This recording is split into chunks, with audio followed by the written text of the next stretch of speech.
కుమరంభీం ఆసిఫాబాద్ జిల్లా కెరిమిరి మండలంలోని గోయగం పంచాయతీ ఎన్నికల్లో 100 ఏళ్ల వృద్ధురాలు మారుబాయి తన ఓటు హక్కును వినియోగించుకుని ఆదర్శంగా నిలిచారు. వయసు పైబడినప్పటికీ ఆసక్తిగా పోలింగ్ కేంద్రానికి వచ్చి ఓటు వేయటం స్థానికులకు ఆశ్చర్యాన్ని కలిగించింది. ఆమె నిబద్ధత అందరికీ ఆదర్శప్రాయమని అధికారులు అన్నారు.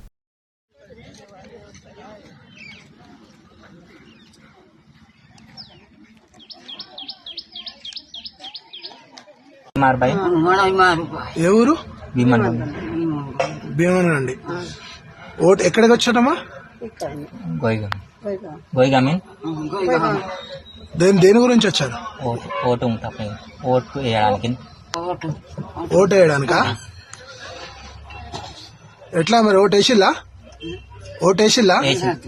మరి మీకు వెహికల్స్ సదుపాయం ఇవ్వలేదా? లేదు వెహికల్ సదుపాయం లేదు, ఇవ్వలే.